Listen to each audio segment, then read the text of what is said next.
Welcome to The Guide's Angle, a full-time fishing guide's view on all things related fishing, both fresh and salt water, where we discuss interactions with customers, the behind-the-scenes day-to-day grind, and even, yes, things we like and don't like within the guide business. I'm your host, Michael Littlejohn, with co-host Terry, and sit back now, relax, enjoy, and let's get right into this week's episode.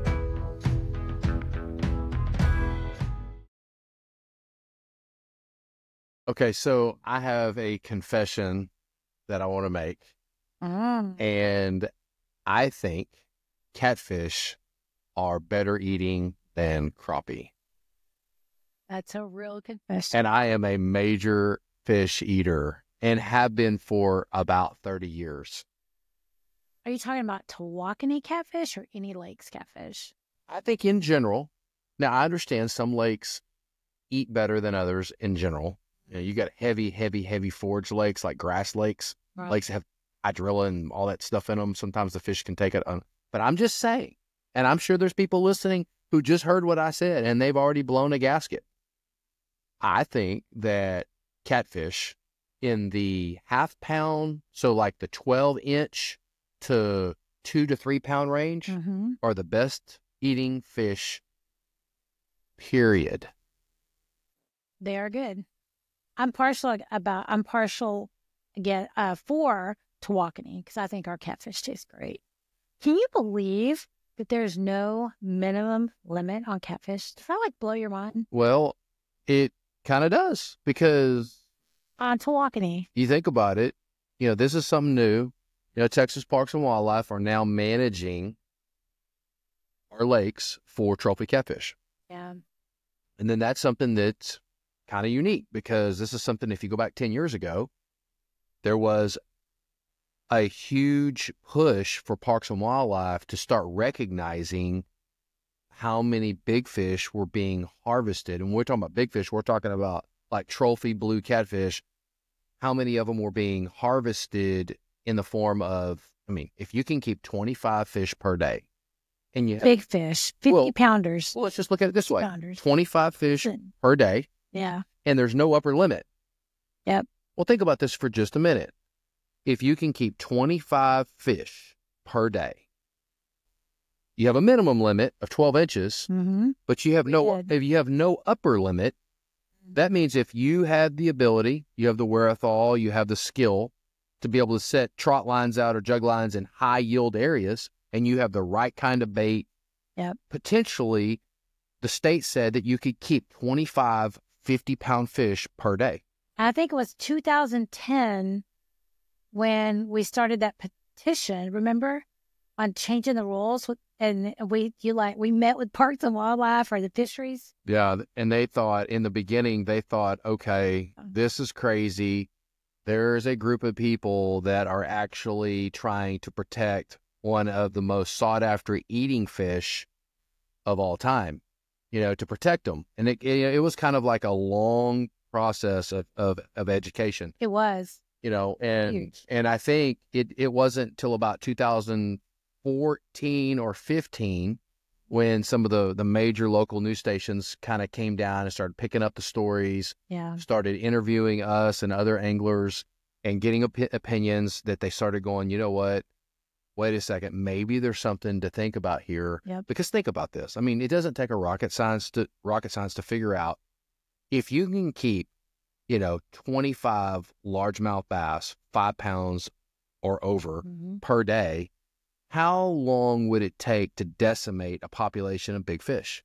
How long does it take big fish to get big? It's been like that for hundreds of years. Right. But the change is that now we have side scans, we have forward-facing sonar, we have techniques that can put easy anglers on fish a lot easier. Right. So, you know, there's, you know, exactly. And, you know, it wasn't also rocket science. I mean, something just didn't feel right go back to like 2014 to about 2016, when these Facebook images, you don't see them anymore, but these Facebook images would come up and there would be like a big aluminum boat, and there would be literally like 25 or 30 fish, all over 30 pounds, some of them up in the 60 and 70 pound range, just literally piled on top of one another. It made me sick. And I'm not a biologist, but I do know that these fish are anywhere between 15 and 25 years old. Yeah. So if you think about this, if you're harvesting a 20-year-old fish, okay, it's going to take roughly 20 years to replace that fish. And who wants to eat like a 20-year-old catfish? Is like, would you want to eat a 20-year-old cow or a 20-year-old chicken? Yeah, exactly. I mean, and so, I've had it. We've tried it. I mean, back in the day, but not that good. It isn't, I think that's the whole line. A big catfish. I'm not saying it doesn't taste good. I'm just saying the small fish, the eating size fish is what we call them. The 1 to 2 to 3 pound fish taste pretty dang good. They do. They taste good. They're not a brood fish. And they're also, there's a million of those fish. Yeah. Many that there's no minimum. Well, and that's true. So now Parks and Wildlife, and we're talking about Texas here. We've got people, this is the guide's angle. We've got people listening from probably all over the country. We're, in some states that are listening, they don't even have regulations on catfish. And in a lot of places, catfish are considered trash fish. Yeah. But the truth is, in Texas, Texas is a game fish. Texas is a game fish. Catfish are a game fish in Texas. Mm-hmm. They are regulated, and they are also the second most sought after fish behind largemouth bass. And that gap is becoming more narrow than ever before. Really, I don't think crappie would be. It's not even close. Really? Yeah, it's not even close. Yeah, when sitting in and listening to the meetings with Parks and Wildlife. Yeah. Because you were on what were you on with Parks and Wildlife? I sit on a board. It's like an advisory board to, the freshwater, the inland side, and, get a little bit of an inside scoop on kind of what the state of the union is, license, sales and stuff like that. But one of the big pushes in Texas is catfishing. People love to catfish. People love to catch them. There's all kinds of ways to catch catfish. It's the only fish that's legal to target, game fish that's legal to target with a trot line or a jug line. It's also, these kids in the summer, think of like Matt Smith down at in Galveston, who runs actually now at Freeport, Smith and Sons Charters, great snapper guide. He loves to sneak away with his boys and his wife and come up to like Cooper and Tawakoni and other lakes. Texoma he went up to, and he jug lines for them, and they sets out all their jugs, and they go catch white bass and have a good time. Then he brings those jugs. Those kids just go nuts. Cool seeing the jug bouncing up down. And it's one thing as long as you're putting them out and then picking them up, bringing them in with you. We see jugs floating all over the place. Well, you jug fish. Jug fishermen, good jug fishermen are typically guys that'll sit and watch their jugs, or they won't leave them out very long. A, they don't want to leave them out long because they know that they're hard on the fish. Mm-hmm. And B, they don't want to leave them out long because they're afraid that another's going to come and take it away. Well, I'm just saying. Ask you this: how many times have you had trot line, jug line in your prop? I would say less than 10, more than 5 times. And a couple of times had to get in the water to get it out. I remember that. And it just depends on kind of the situation. It's becoming less and less. And the reason why I think it's becoming less and less is because when Texas instituted the new regulation, now we're in 2025. Mm-hmm. I think in the beginning of 24, it was the beginning of 23, and I don't remember exactly. I think it might have been 23, where Texas Parks and Wildlife basically revamped the entire catfish regulation. Yeah. Now, for the most part, statewide, now it's still 25 fish per person. They took away from the minimum size limit. So now it used to be 12-inch minimum. Now there's no minimum size limit. But of the 25 fish that you can keep, only 7 of them can be 20 inches or bigger. Right. A 20-inch fish is about 3 pounds. Mm-hmm. Okay? So, you figure 3 to 4 pounds. So you think about this. Of your 25, only 7 of them can be 3 pounds or bigger. And of those 7 of the 25, only 1 of them can be 30 inches, which is about 10 pounds or bigger. So what it now does is it creates, basically they're limiting the size of fish that you can keep. And basically they're saying once a fish has got to 10 pounds, which is when they become highly fertile The eggs are just, I mean, they're just, catfish do a lot better in their breeding cycle once they get to about 5, 6, 7 pounds. So at 10 pounds, at 30 inches, they become protected. And then, so now your old school trot liners, jug liners that are big meat hauler kind of guys, this has now become something where they become more disinterested in running these lines, because in a lot of cases, and a lot of times, you know, on a set where they've got, you know, 40, 50 hooks or however many hooks are on their trot line, every fish they've got on the line may be over 30 inches. Yeah. And so they've got to let every single one of those fish go. The problem with a trot line is that a lot of times with a trot line, it really beats the fish up. It's not like you know, when you catch them on rod and reel, they're on the hook for maybe 20 to 30 seconds. And then the angler gets them off the hook and either keeps them or lets them go, right? There's not a lot of damage done. On a trot line, they're sitting there spinning on a hook for hours upon hours, sometimes overnight, sometimes 2 or 3 days. It just decimates the mouth of the fish. And if it's over 30 inches, he can pick one of the ones, but he can't take them all. So now trot liners and jug liners are a lot less interested, if you will, in doing what they've always done, because the regulation just isn't in favor anymore. Yeah. I wonder how it affects, you know, because we've done some tournaments, catfish tournaments. We won a couple, I think. It's been so long.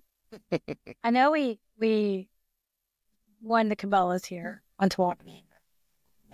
Didn't we fish some more?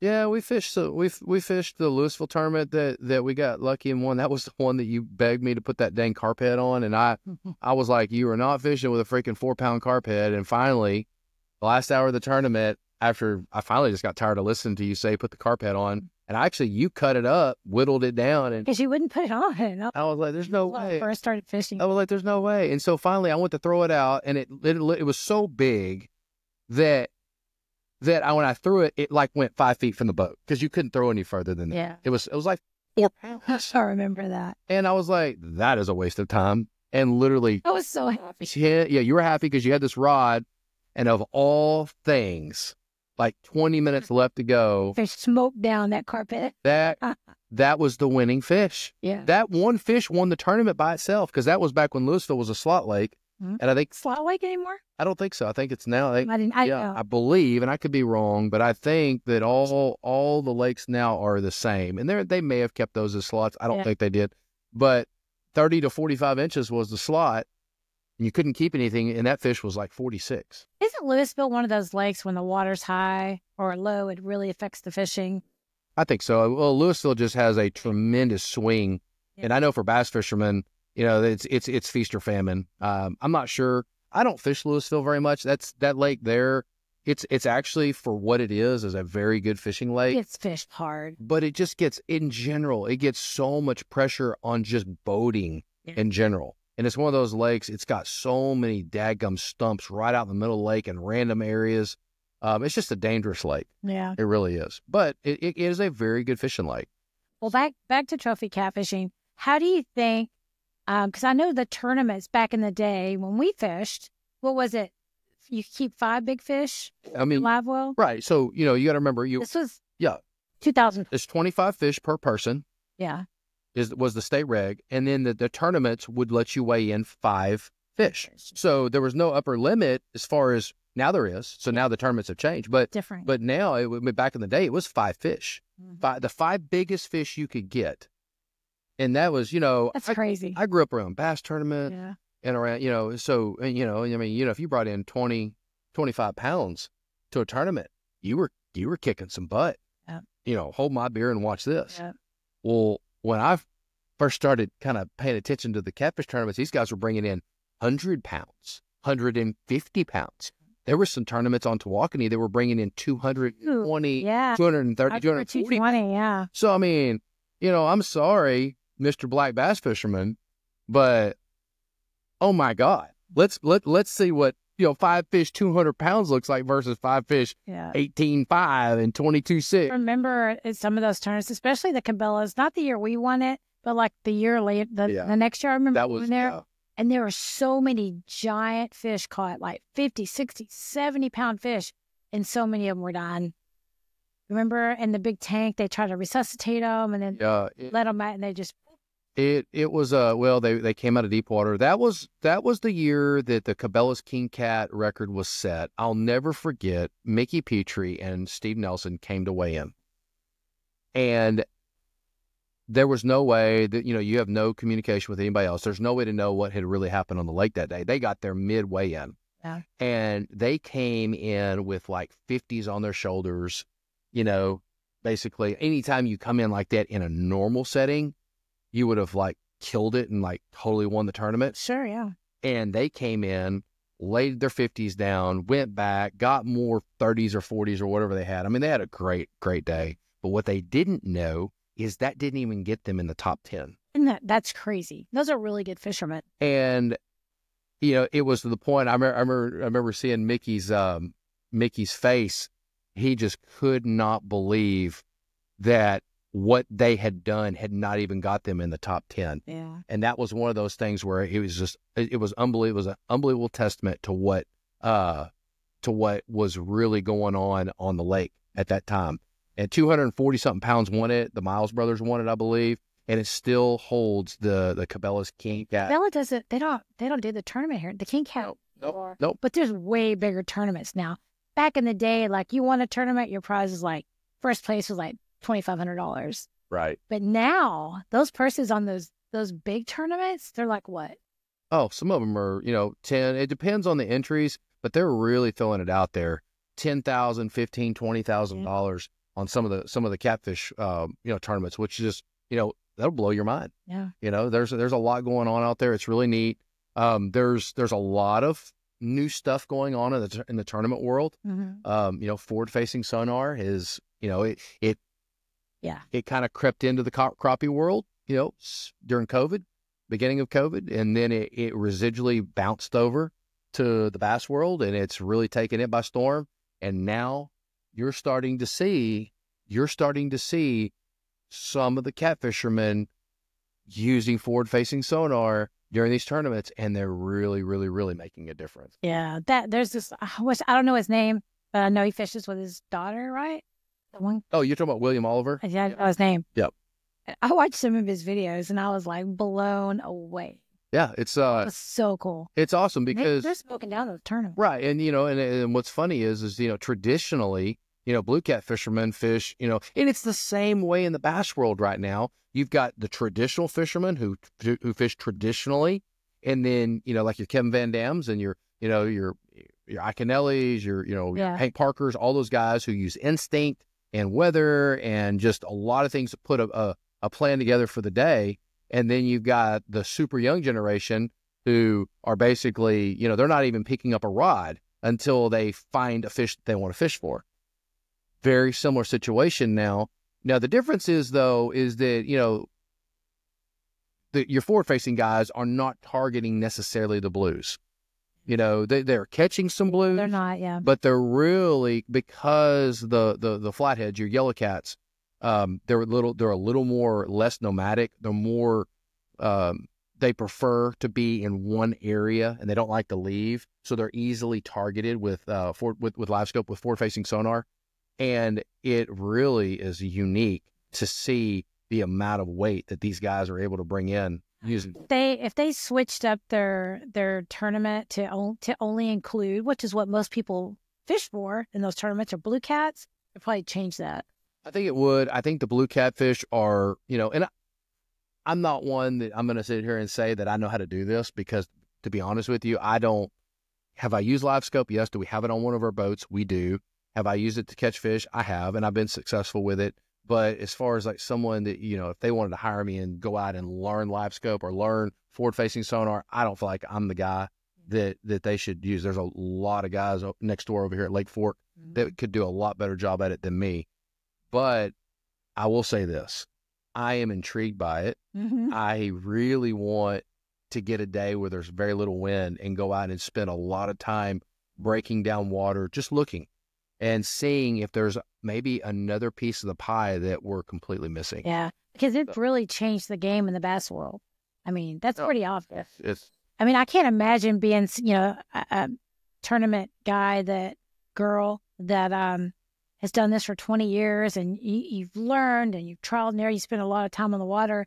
And then some kid, a young guy, some young person comes in there and they have learned to use forward-facing sonar and they are picking off those big fish. Yeah. And that's got to be frustrating. I mean, you know, I don't know. Well, I think it's the sign of the times. It's kind of how it is. You know, to leveling the field, these bass tournaments are going to have to make some tough decisions on how to level the field. You know, someone would say, you know what, if they know how to use it and they learn how to use it, then let them use it. And then, you know, it goes back to also some of these, you know, more seasoned veterans that just don't have that ability. They don't have the skill of the electronics like that. There's a lot. It's a lot of work. Sit up there on the front of your boat using the sonar, looking for these fish, and then, you know, there's an art to it. Yeah, it's not just, you know, I don't know. There is, you know, something that I want to talk about is tournament catfishing and the mortality and what goes on in the world, in that world. I have some opinions about this. I think that the tournaments are trying to do everything they can do to try to mitigate and keep these big fish from dying. But let's just be honest. Let's just be honest about it. If these fish are caught in the morning, and they are, the fish are caught in the morning, and then they're put in a live well, and they're kept in a live well all day. You know, regardless if they're on oxygen, regardless if they're in a recirculating system, and they're put in there. We're talking big fish here. We're talking about these big fish. They're on the bottom. Yeah. If you're pulling this fish out of 50 foot of water and you're putting them in your live well, that's complete foreign to them. I mean, I could see how it. Yeah, and I mean, and not all of them are caught. You know, because some of them are caught in mid depths, but we're talking about putting a large fish. Now, granted, we're talking about cold water, so you know we do have a better situation. Right. I think the sharelunkers, they only accept your bass sharelunkers from like January to March or January to April, just to try to mitigate. You know, because once the water gets warm, fish get a lot more stressed. Yeah. But nonetheless, I have seen firsthand what happens to these fish when they're caught. They're handled in the boat with a net, with grips. Grips are not good on fish. I'm guilty of that, but I've seen what happens when you put a grip on a fish. Most of the time it splits their membrane in their jaw. The next time you catch a big catfish and you grip them, before you let them go, open their mouth up and look at where you gripped them. It typically will slice open. We donated a 67, which at the time was the youth record. And then the truck, it was Noel's Fish, Braden from Sweetwater, wherever it was, they came out, they caught a 67 something. And not only was it the new youth record on the lake, but it was also the youth state record. Right. Great day, a lot of fun. The truck from Athens came up, picked the fish up, did all that. And then the truck had made it back to Canton. And then something happened on my boat. We caught a 78, a fish, 11 pounds bigger than that fish. And I called the biologist because I had his number. And I said, hey, I hate to do this to you, but do you want another one? And looking back, kind of wish I wouldn't have done that in a way, but, because you're taking big fish out of the lake. But nonetheless, they came and they picked it up. The biologist made a very pointed comment about both of those fish to me. And he said, what happened to their mouth? He said, both of them have major trauma on their mouth, on the middle of their mouth. And it didn't hit me at first. I said, I don't know. He said, well, both of them have completely split membranes in their mouth. Yeah. And I thought, okay, well, what is that? And then we started looking at it. You know what it was? It was the grips. Yeah. Those fish grips. When you go, have you ever put them on your finger? Oh, they'll hurt. Oh my God, they'll about take your finger off if you try to show it. Well, think about a fish. That's all real soft tissue in there. When you go to grip them, it does damage. It does. So we're talking about the tournaments, fish being caught. You handle them. Typically, you get a pitcher, so you got to hold them up. Then you put them in the live well. They sit in the live well all day. Then they get, taken out of the lake. They drive over to the weigh-in. You sit in line for 30, 40 minutes. You BS around with your buddies. You talk about everything you're doing. And then finally you get to weigh-in time Then the fish come back out. You know, they get put up on stage or wherever you're doing it. They hold them up for pictures and all that. And then they don't typically go back in your vehicle. They go into a tub at the weigh-in. Yeah. And then they take a live truck and then they transfer those fish into their truck. And then they go and drive again to the lake or wherever they're at and they put them in. That is too much for these fish. Mm-hmm. It's just too much. What we need to do is, and I know it's bad for the tournaments, bad for business, but what we need to do is we need to figure out a way to be able to catch these fish, get a weight or get some type of measurement on these fish there at the boat. And then we need to get, you know, I don't know how you do this. Again, I don't know. But then we need to let these fish go there where they're caught and then run our tournaments that way. Does it look better to have carry fish on stage? Does it look better to the general public that all these big catfish are coming in? Yes, but I'm going to tell you right now, that's just not a good idea to bring. Not going to do that. Yep. I agree with you. Yeah. But same thing for civilian fishermen or guides, you know. We don't need to be putting the grips on their mouth, and we're guilty of it. I did it the entire time I was guiding for trophy catfish. Well, I'll tell you, it's dangerous not to too, because I mean, look at was it Mike Wheeler? Yeah. Was that his name? Yeah, Mike. Yeah. 40-pounder broke a compound fracture on his arm. Put his hand in there to grab the fish, and the fish spun because these big catfish will spin. Yeah, like alligators. Yeah, they'll spin and it'll break your wrist. So arm. Yeah, so he had a 40-pounder. I had been telling Mike, because I'd noticed all his pictures of his customers. There's a rag in their mouth, and the customers were holding the fish like this, and then he'd hold them up. Yeah. And I said, man, if you'll just put a pair of grips on there, that keeps the customer's hand completely out of the mouth, and that kind of thing. Oh no, I don't want to do that. Da, da, da, da. Well, literally just a few weeks later, he reached down the bottom lip of that fish on his pontoon boat, and he went to raise it up. And when he did, that fish bit down on his hand and spun. And when it did, it literally took one of his bones in his arm and shot it right through his skin. And I mean, instantly, a 40-pound fish broke that man's arm. And he was in a cast for freaking 6 weeks. Yeah. And and he was out of fish. I had taken off my top of my hand before. Yeah. Just by holding them and forgot my grips. And I'm trying to get the picture and trying to get the fish. Most of the time, it's me getting the fish released. We definitely need to figure out a way to hold these fish. Well, you've been netting them. So now what we do is we put them in the net. We bring them in and we weigh them. Fish in the net. You got to weigh them with the fish in the net. Yeah. The last thing you want to do is to catch a 30, 40, 50-pound fish. Yeah. Grip them and then hold the grips, because the grips have a little hole in them. Yeah. And you stick your scale through there and then dangle the 50-pound fish by its jaw.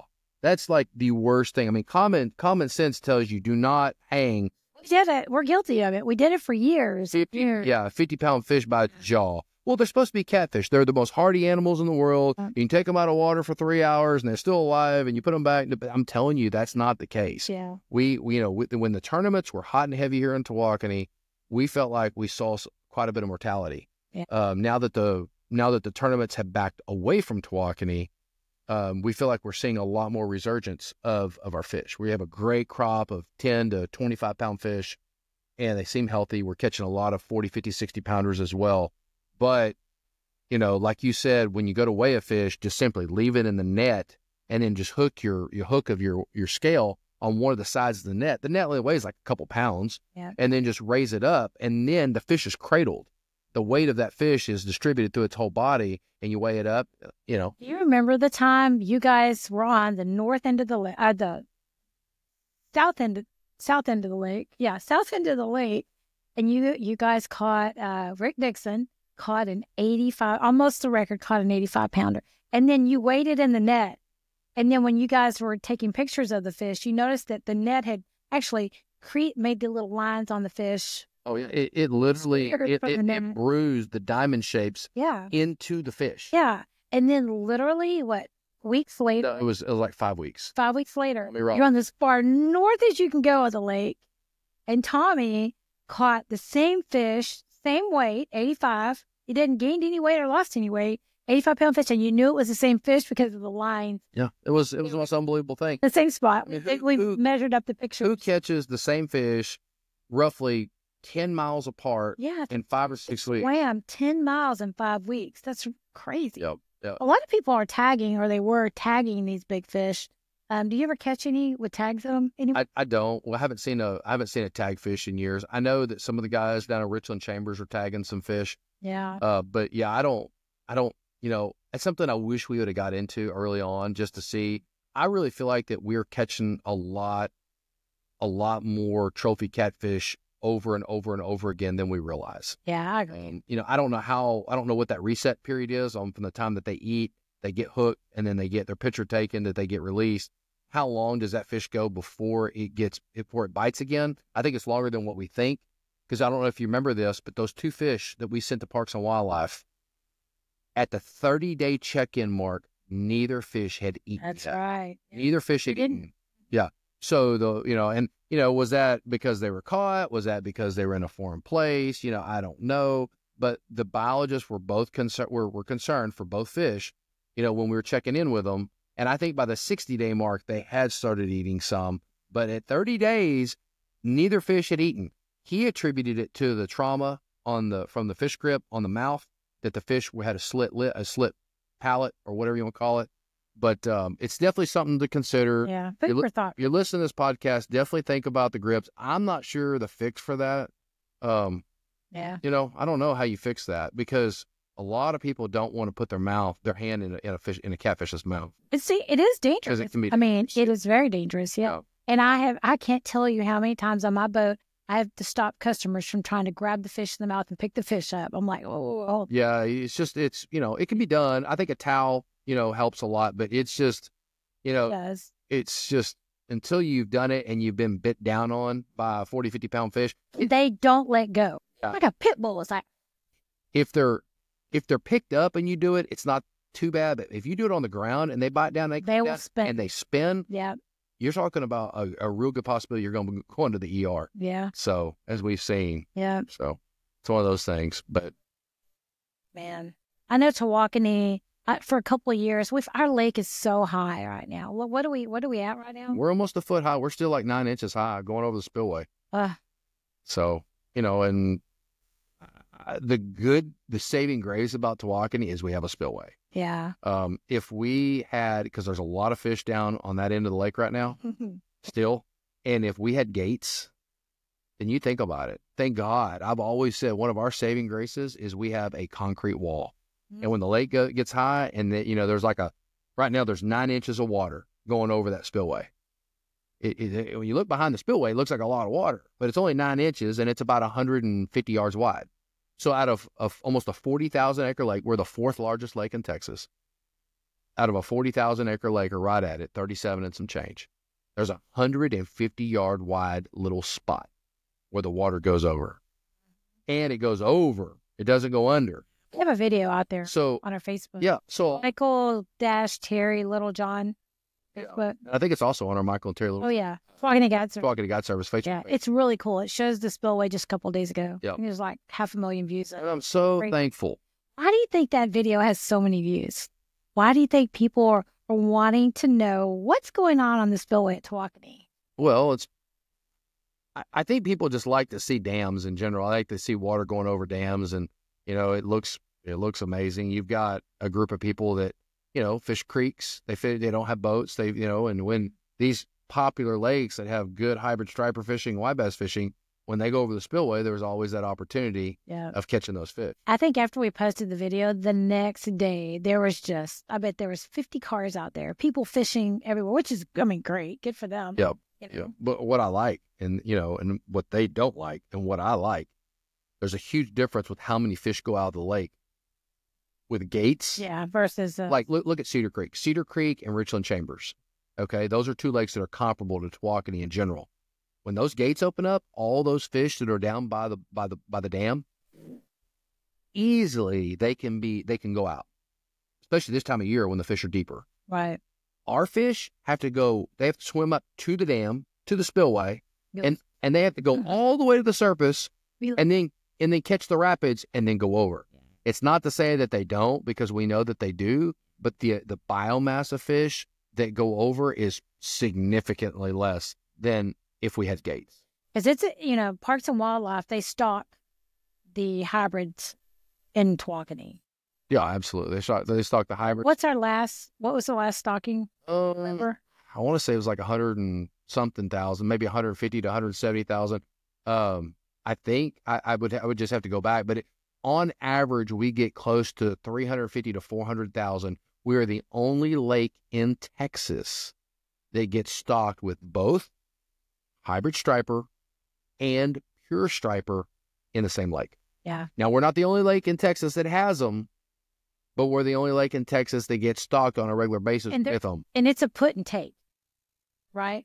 It is. They want you to catch fish. Yeah, you catch it, and if you harvest, you harvest. There's a low limit on them. It's only 5 per person, so it's not like you've got a 25 fish per person limit on these fish. These are a stocked fish, and it's a really neat. If you've ever if you ever want a good read, go into some of the information on Parks and Wildlife and read about how hybrids and stripers are genetically engineered, how they're made, and then how they're stocked in the Texas lakes. And that in Athens, remember, is it the fisheries? Yeah, the fishery center. If you've never been there, it is so freaking cool. Yeah, it really is. Coolest. I mean, take your kids there this year. Yeah, it's actually a really kid friendly. It's actually set up for kids. They have a massive Texas freshwater fisheries aquarium where they try to put on display in a really neat way all of the species, or most of the species, that are found in Texas lakes, from alligator guard and needle-nosed guard to spotted bass to Guadalupe bass to now Lone Star bass to the giant blue catfish. I think one of the giant catfish out of Lake Tawakoni should be swimming in there. For a long time, they had Cody Molinex's state record splat. Yeah, they did. The 121-pound catfish that was caught a long time ago, 2000. Still like an area in there where they talk about the fish. There probably is, yeah. And I remember reading. I know that fish, it did die some time ago, but it brought a lot of business. People wanted to come and see a 120-something pound catfish. That's a massive fish. There was quite a few, and I don't know why there's not anymore, but I know like Bass Pro and like Cabela's, there was quite a few big catfish in there. And now when you go, because we took our granddaughter there not too long ago, and I noticed there was like maybe 1 or 2 catfish in there. Lots of big bass and a hybrid. Oh, you're talking about Bass Pro Shops? Yeah. Yeah, and redfish. Yeah, and redfish. Yeah, there's a lot of redfish in there. Yeah. Oh, it's crazy. But I wonder why. I wonder if it's because the fish died or they aged out. Who knows? I do know this. I've tried to donate a couple of big catfish, like from Ray Hubbard, when we're over there fishing, and we catch them because Bass Pro Shops is right there. Right there, yeah. Yeah, even the day that we caught the junior record, that 55-pounder that young man caught, when we went into Bass Pro Shops to weigh the fish, I asked them if they wanted it, and they didn't want it. So they said it goes through a 30-day or a 45-day quarantine, and they said the process, they're just not accepting fish right now. So it's crazy, which I thought was kind of interesting. Yeah. So one of those things. But all in all, I think there's some work to do on the trophy catfishing part from the angler side, on how we handle these fish, and then on the tournament side, how we run these tournaments, how well we keep these fish, trying to keep the mortality really, really low. I know tournament directors and tournaments themselves are doing everything they can. I just feel like that personally, that they're just handled too much for too long. A lot of people could say, well, Mr. Guide, you have 5 boats on the water every day, and your guys are handling 5 or 10 fish a day, and taking pictures and keep them out of the water for 2 minutes and putting them back. So I can promise you that we are so concerned with the fish that we literally get the fish, get a picture, and get it now. In the last couple of years, we were always concerned. Yeah. But in the last couple of years, I feel like we've really hyped up that awareness of catch, photo, and release. Get that fish, get it in the boat, get a quick picture, put it back. The fish just aren't as hardy as we thought they were. Wow. That's just the cold hard truth. I mean, they're just not. They're not as hardy as we thought they were. We see that. We see it in the tournaments. We see it. We just see it, and it's really begging new information, new research on these catfish, because when you take a lake like Tawakoni, who for so long has been so good, and then you get a tremendous surge of tournaments, and then literally after so many caught and so many handled, and then you see a downfall of fish for a while, which is what we saw. It's back now, but we saw it for so long. It's not. It's just a no-brainer of kind of what it's pressure, and it's just handling of a lot of fish for a long time. These fish just can't be handled that long. Yeah, Flockanese, it's fishing great this year. The last couple of years, and fishing was a little more tough. Yeah. And our techniques hadn't changed, the way we fish, the amount of boats on the water. We noticed they decreased every year. Yeah. These are like, oh, there's no fish left in Tawakoni, but we can really see it come back. A lot of it, you really feel has to do with water level and shad and. Yeah, Does Tawakoni have such an amazing shad population? Yeah. So it was funny. I was just talking with Jake Norman. Is our he's our appointed biologist. He oversees a lot of the East Texas lakes. He's got a really good list of lakes that he oversees. I think Fork is in his list. I know Cooper is for sure. And the Sabine River has the perfect pH, watercolor, everything that goes in, the photoplankton, the zooplankton, all of your stuff that is textbook for raising and growing bait is perfect here. Now I will say this also, the geographical we sit on a latitude that is almost like textbook for our water temperature. A lot of people don't think about that. But if you go just 100 miles north of where we are on a latitude that's just north of us, the water temperature gets so cold that the threadfin shad would die off. And that's why there's not a lot of threadfin shad just north of Texoma. You go north of that and they just can't make it through the winter. Levant sits at a pretty good latitude. Does it? It's about, as the crow flies, it's probably 30 miles north of us.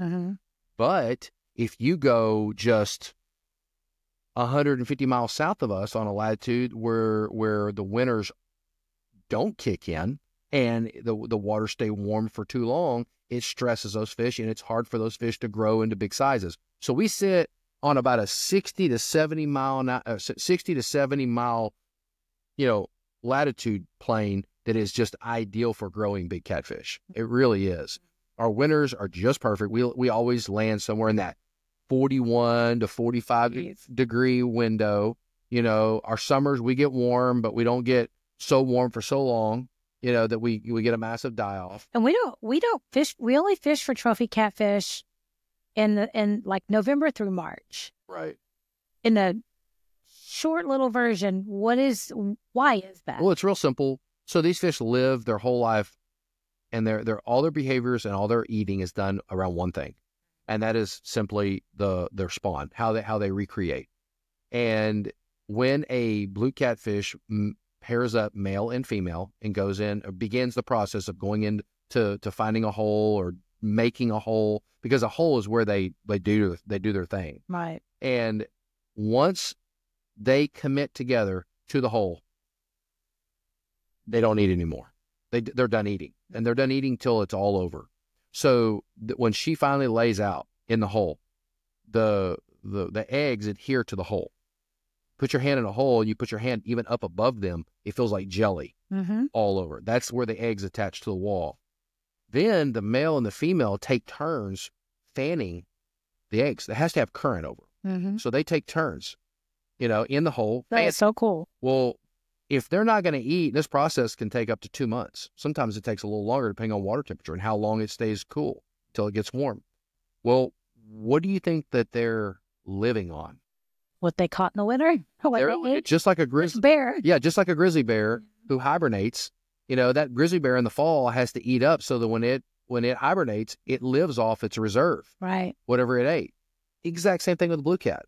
They start in sometime in November, maybe even October, but most of the time it's November when those cool fronts start kicking in. There's something that kicks into their biological makeup, and then they go on this massive feed, and they'll put on a tremendous amount of weight, and then they just gorge. And they gorge, and that's why we catch them so well in the winter. But let me tell you something, and it's the same thing every year. When that water temperature gets to about 60 or 61 degrees, it doesn't matter how good the fishing is on the lake, it comes to an immediate halt. And those same fish you were catching, they just immediately stop. And you know what they've done? They've begun pairing up. They begin thinking about something totally opposite of what they've been thinking about. They stop eating and they go into reproduction mode. Yep. And then they do that for a couple months. And then for that time, is it that we never, every once in a while you'll see a big fish caught, but you rarely ever see a fish caught. And then the noodlers come out. And then that's when you start seeing the fish caught, you know, April, May, you know, and then and they pull those fish off their fry, right? They pull the fish, they pull their fish off of the nest. The nest, I meant. Yeah. The nest. Yeah. Exactly. Yeah. And that's a whole different, that's a whole different thing. We could sit here and have a podcast completely on noodling. And what, you know, there is a reason why it's illegal in most states. It's not illegal in Texas, but it is illegal in more states than it's illegal. You know, some of the guys that do the noodling, I know they really care about the fish. They do. They try to they're careful with the fish. I know they're yanking them off their nest, but I mean, they try to get the fish back in. They get a picture and they get They get the fish back in. You know. Yep. It's one of those things we could, you know, that's a whole nother topic for a whole nother day. I'm the middle of the road kind of person, y'all, in case you haven't figured that out. He's like, and I'm like middle of the road. Everybody's good. No drama. I'm all good. Yeah. It's but it's really neat to see how the blue cat, you know, how it matches up with when we catch them and when we stop catching them. It's all about the reproduction. I know when I was guiding on trophy catfish trips, I would get so upset when we put the fish back, because you're like, let's say if we caught the fish in deep water and we brought the fish up, it has air in its belly, and so we're trying to burp the fish to get the air out.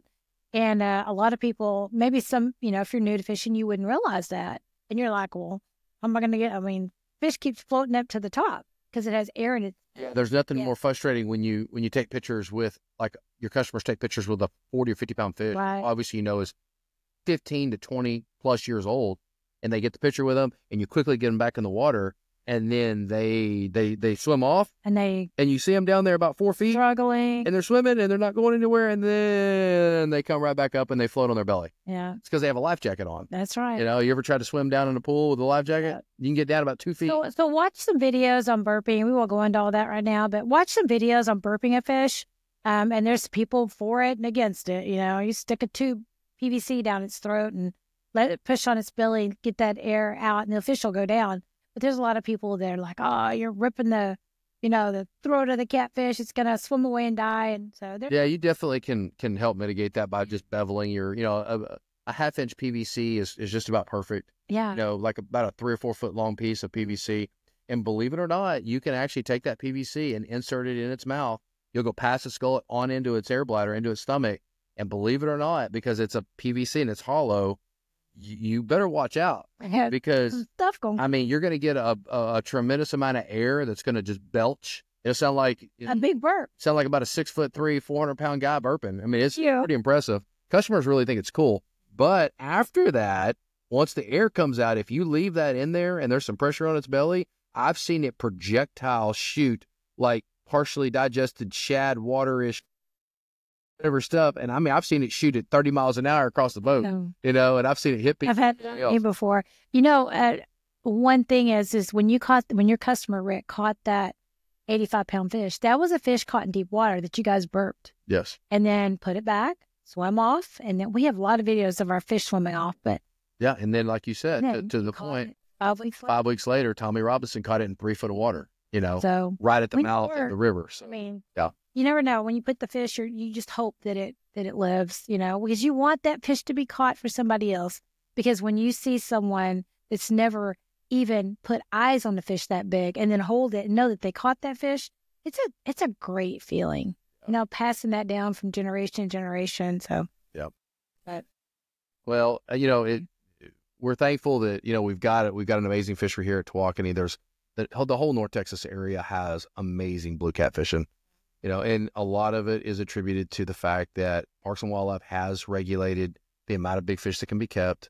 And, you know, people are getting a lot better at catching them. And it's really neat to see some of these lakes that you didn't even think had them or had very many of them. You go over there and it's like, you know, it's crazy. We're going to shoot a Fox Sports TV show or a Let's Fish TV. I don't think it's Fox Sports anymore, but it's a Fish. Let's Fish. We gotta fish it. We gotta shoot it in about 10 days or so. And I'm excited because we're gonna be fishing it on. I think we're gonna be fishing on a lake that we haven't shot a show at before, which is gonna be fun because it's gonna open up some eyes to some people that, wow, this lake right here has got these kind of fish in it. So it's kind of exciting. It'll be fun. I'm excited. Hopefully we'll have good weather, or not good weather. I hope we have windy, cold weather, but I hope it's just not raining. Yep. I don't mind being out in the cold and the wind. And I mean, because a lot of people that fish with, just like, well, how do you fish when it's this cold out there? You just dress warm. You layer up like you're hunting or whatever. Just layer up and you're good. Take you some coffee.